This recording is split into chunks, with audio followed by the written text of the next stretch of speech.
సరిగ్గా 365 రోజులు తిరిగే లోపల పకడ్బందీ చట్టాన్ని చేసి ఈ రోజు తెలంగాణ రాష్ట్రంలో బలహీన వర్గాలకు స్థానిక సంస్థల పంచాయతీరాజ్లో స్థానిక సంస్థలు మున్సిపాలిటీస్ లో 42% రిజర్వేషన్లు ఇవ్వాలని చిత్తశుద్ధితో మేము ముందుకు వెళ్ళినాం అధ్యక్ష. ఇదే కాదు, ఇదే శాసనసభలో మంత్రివర్గంలో తీర్మానం చేసి శాసనసభలో ఆమోదింపజేసి విద్యా ఉద్యోగ అవకాశాలలో 42% బిల్లును, అదే విధంగా స్థానిక సంస్థల్లో 42% రిజర్వేషన్లు 2 బిల్లులను మేము ఆమోదించి గవర్నర్ గారికి పంపించినాం అధ్యక్ష. గవర్నర్ గారు వాటిని ఆమోదించకుండా రాష్ట్రపతి గారికి పంపించారు. దాదాపుగా 5 నెలల నుంచి ఆ 2 బిల్లులు రాష్ట్రపతి గారి దగ్గర ఉన్నాయి అధ్యక్ష. ఈ లోపు స్థానిక సంస్థల ఎన్నికలు నిర్వహించడం లేదు, ఆలస్యమైందని కొంతమంది హైకోర్టుకి వెళ్తే తెలంగాణ హైకోర్టు మాకు ఆదేశాలు ఇచ్చి సెప్టెంబర్ 30 తారీఖు లోపల ఎన్నికలను పూర్తి చేయండి అని ఆదేశాలు ఇచ్చింది. ఆదేశాలు ఇచ్చినప్పటి నుంచి 30 రోజుల లోపల రిజర్వేషన్లను కూడా నిర్ధారించండి అని చెప్పి ఆదేశాలు ఇవ్వడం జరిగింది అధ్యక్ష.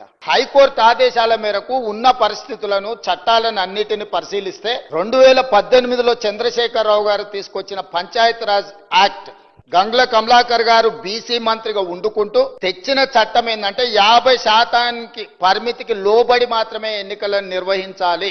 50% రిజర్వేషన్ల పరిమితికి లోబడి పంచాయతీరాజ్లో గాని 2019లో తెచ్చిన మున్సిపల్ యాక్ట్ ప్రకారం గాని 50% పరిమితికి లోబడి రిజర్వేషన్లు ఇవ్వాలని చట్టాలను తీసుకొచ్చింది. ఒకటి గంగ్ల కమలాకర్ గారు, రెండో మున్సిపల్ చట్టం తీసుకొచ్చింది వారి యజమాని. ఈ 2 చట్టాలు గుదిబండగా మారి అడ్డంకిగా మారడంతో ఈ ఎన్నికలు నిర్వహించడానికి మా ప్రభుత్వం చిత్తశుద్ధితోటి ఎంబడే ఆర్డినెన్స్ తీసుకొచ్చి ఈ అడ్డంకిని తొలగించండి అని మళ్ళీ ఆర్డినెన్స్ గవర్నర్ గారికి పంపించిన అధ్యక్ష.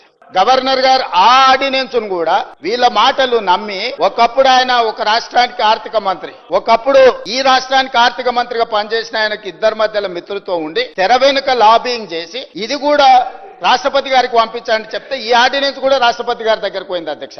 ఆ రోజు ఆర్డినెన్స్ ఎందుకు తెచ్చినాం అధ్యక్ష?